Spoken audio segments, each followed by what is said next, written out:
안녕하세요. 피부가 알고 싶다 닥터 송입니다.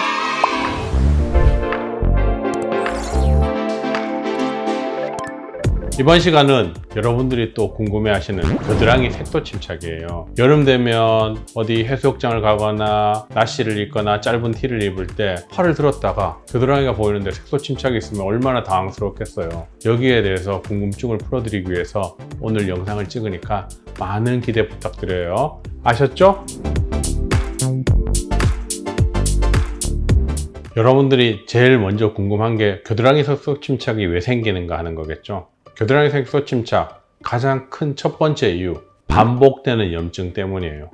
그러면 염증이 뭔가 상처가 나고 이런 것들이 다 염증이죠. 그러면 어떤 경우에 그런 것들이 생길까요? 겨드랑이 제모를 하다가 상처가 나거나 겨드랑이에 냄새 나는 것을 막기 위한 예방하는 그런 약들을 바른 다음에 염증이 덧나가지고 계속 반복되는 염증으로 인해서 색깔이 점점 진해지는 거예요. 초기에 색깔이 조금 변할 때는 크게 인지를 못해요. 그런데 나중에 많이 까매진 다음에 보면 내 겨드랑이는 까매져 있어요. 이거 언제 그랬을까? 점점 변해갖고 그렇게 변한 건데 어느 날 봤을 때 많이 까매져 있는 거예요. 그래서 반복되는 염증으로 인해서 색깔이 점점 진해지는 거다라고 생각하시면 됩니다. 예, 있습니다. 흑색 극세포증, 흑색 가시세포증이라고 하는 건데요. 그것도 겨드랑이가 까맣게 돼요. 근데 그 질환은 겨드랑이뿐만 아니라 목도 까맣게 될 수가 있고 이 사타구니, 서해부도 까맣게 될 수 있고 살이 접히는 부분은 다 까맣게 될 수 있는 특징을 가지고 있는데 특히 겨드랑이에 많이 까맣게 돼요. 흑색 가시세포증의 원인으로 얘기하는 게 비만, 임신, 당뇨예요. 그래서 우리가 병원에 왔을 때 이분이 그 질환이 의심된다고 하면 우선 살을 빼라고 얘기해요. 살쪘을 경우에요. 그래서 또 하나 흑색 가시세포증의 원인이 되는 물질로 뭘 얘기하냐면 스테로이드랑 에스트로겐을 얘기해요. 그래서 스테로이드 연고를 자주 발랐던 사람들, 이런 사람들은 꺼멓게 변하는 경우가 잘 생겨요.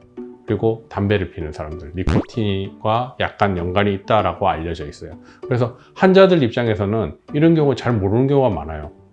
이게 흑색 가시세포증인가? 그냥 겨드랑이 색소 침착인가? 그럴 땐 어떻게 한다? 근처에 있는 병원에 가서 반드시 진료를 봐야 한다는 거예요. 아시겠죠?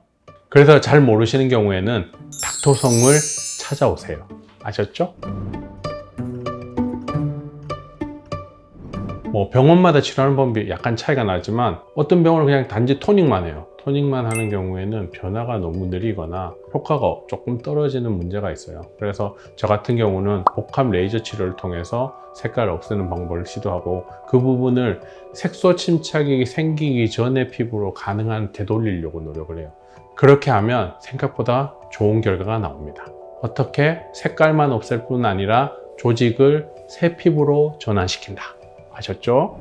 이분은 20대 중반의 여성분인데요. 겨드랑이 색소 침착이 너무 걱정돼서 본원을 오셨어요. 이분의 걱정은 뭐냐면 여름이 되면 너무 더워서 민소매를 입고 싶은데 겨드랑이 색소 침착이 있으니까 팔을 들지를 못하는 거예요. 그래서 늘 팔을 긴 거를 입고 다니거나 짧은 팔 중에서도 팔뚝까지 내려오는 긴 팔을 입는 거예요. 그러니까 얼마나 스트레스 받겠어요. 그래서 오셔서 색소 침착을 없애고 싶다고 되게 좀 걱정이 많고 스트레스가 많다고 얘기를 하셔가지고 치료를 딱 했어요.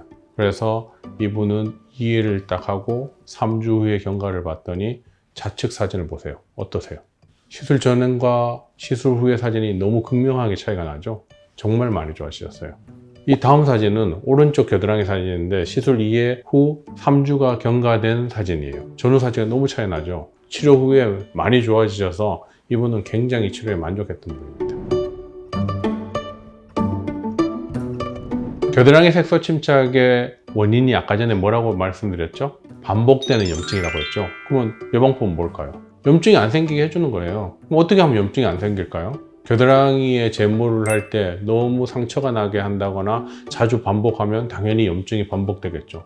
그러면 겨드랑이 색소 침착이 생길 수 있어요. 그래서 겨드랑이 제모를 너무 짧은 간격으로 반복하지 마시고 텀을 어느 정도 두시고 상처가 안 나도록 조심한다. 또 하나 뭐예요?